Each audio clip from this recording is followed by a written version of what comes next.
भगवान और उनके भक्तों की ये अमर कथाएं अटूट आस्था और विश्वास का प्रतीक हैं।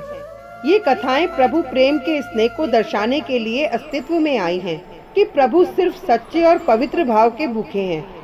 भगवान की परम उपासक कर्माबाई जी जगन्नाथपुरी में रहती थीं और भगवान को बचपन से ही पुत्र रूप में भजती थीं। ठाकुर जी के बाल रूप से वह रोज ऐसे बातें करती जैसे ठाकुर जी उनके पुत्र हों और उनके घर में ही वास करते हों। एक दिन कर्माबाई जी की इच्छा हुई कि ठाकुर जी को फल मेवे की जगह अपने हाथ से कुछ बनाकर खिलाऊं। उन्होंने जगन्नाथ प्रभु को अपनी इच्छा बताई। भगवान तो सर्वदा सरल भक्तों के लिए सरल रहते हैं। प्रभु जी बोले, माँ, जो भी बनाया हो वही खिला दो, बहुत भूख लगी है। कर्माबाई जी ने खिचड़ी बनाई थी। ठाकुर जी को खिचड़ी खाने को दे दी। प्रभु बड़े चाव से खिचड़ी खाने लगे और कर्माबाई जी ये सोचकर भगवान को पंखा झलने लगी कि कहीं गरम गरम खिचड़ी से मेरे ठाकुर जी का मुंह न जल जाए। संसार को अपने मुख में समाने वाले भगवान को कर्माबाई एक माता की तरह पंखा कर रही हैं और भगवान भक्त की भावना में भाव विभोर होकर खिचड़ी खा रहे हैं। भक्त वत्सल भगवान ने कहा, माँ, मुझे तो खिचड़ी बहुत अच्छी लगी। मेरे लिए आप रोज खिचड़ी ही बनाया करो। अब तो कर्माबाई जी रोज सुबह सवेरे उठती और सबसे पहले खिचड़ी बनाती, बाकी सब कुछ बाद में करती। भगवान भी सुबह सवेरे दौड़े दौड़े आते और आते ही कहते, माँ, जल्दी से मेरी प्रिय खिचड़ी लाओ। प्रतिदिन का यही क्रम बन गया। भगवान सुबह सुबह आते, भोग लगाते और फिर चले जाते। एक बार कोई महात्मा कर्माबाई के पास आए। महात्मा ने उन्हें सुबह सुबह खिचड़ी बनाते देखा तो नाराज होकर कहा, माई, तुम ये क्या कर रही हो? सबसे पहले नहा धोकर पूजा पाठ करनी चाहिए, लेकिन आपको तो पेट की चिंता सताने लगती है। कर्माबाई बोली, क्या करूं महाराज जी, संसार जिस भगवान की पूजा अर्चना कर रहा होता है वही सुबह सुबह भूखे आ जाते हैं। उनके लिए ही तो सब काम छोड़कर पहले खिचड़ी बनाती हूँ। महात्मा ने सोचा कि शायद कर्माबाई की बुद्धि फिर गई है। ये तो ऐसे बोल रही है जैसे भगवान इसकी बनाई खिचड़ी के ही भूखे बैठे हों। महात्मा कर्माबाई को समझाने लगे, देखो माई, तुम भगवान को अशुद्ध कर रही हो। सुबह स्नान के बाद पहले रसोई की सफाई करो, फिर भगवान के लिए भोग बनाओ। ऐसा समझाकर महात्मा जी चले गए। अगले दिन कर्माबाई ने ऐसा ही किया। जैसे ही सुबह हुई, भगवान आए और बोले, माँ, मैं आ गया, खिचड़ी लाओ। कर्माबाई ने कहा, प्रभु, अभी मैं स्नान कर रही हूँ, थोड़ा रुको। थोड़ी देर बाद भगवान ने फिर आवाज लगाई, जल्दी करो माँ, मेरे मंदिर के पट खुल जाएंगे, मुझे जाना है।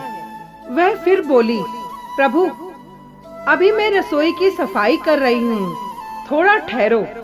भगवान सोचने लगे, आज माँ को क्या हो गया है, ऐसा तो पहले कभी नहीं हुआ। फिर जब कर्माबाई ने खिचड़ी परोसी तब भगवान ने झटपट करके जल्दी जल्दी खिचड़ी खाई, परंतु आज खिचड़ी में भी वह भाव नहीं था जो रोज होता था। आज भगवान को खिचड़ी में कोई स्वाद नहीं आया। फिर जल्दी जल्दी में भगवान बिना पानी पिए ही मंदिर की ओर दौड़ पड़े। अब जैसे ही भगवान कर्माबाई के घर से निकले तो बाहर महात्मा को देखा और देखते ही समझ गए, अच्छा, तो ये इसका किया धरा है। मेरी माँ को यह पट्टी इसी ने पढ़ाई। मंदिर के पुजारी ने जैसे ही मंदिर के पट खोले तो देखा भगवान के मुख पर खिचड़ी लगी हुई है। पुजारी जी भी भगवान के अनन्य भक्त थे। देखते ही बोले, प्रभु, ये खिचड़ी आपके मुख पर कैसे लगी? भगवान ने कहा, पुजारी जी, मैं हर रोज मेरी माँ कर्माबाई के घर पर खिचड़ी खाकर आता हूँ। आप माँ कर्माबाई जी के घर जाओ और जो महात्मा उनके यहाँ ठहरे हुए हैं उनको समझाओ। उसने मेरी माँ को गलत पट्टी पढ़ाई है। पुजारी जी तुरंत कर्माबाई के घर की ओर भागे और वहां जाकर महात्मा जी को सारी बात सुनाई। यह सुनकर महात्मा जी घबराए, उनकी धड़कन तेज हो गई और कर्मा बाई के चरणों में साष्टांग लेट गए। माई, मुझे माफ कर दो, आपके भाव को मैं कोटि कोटि प्रणाम करता हूँ।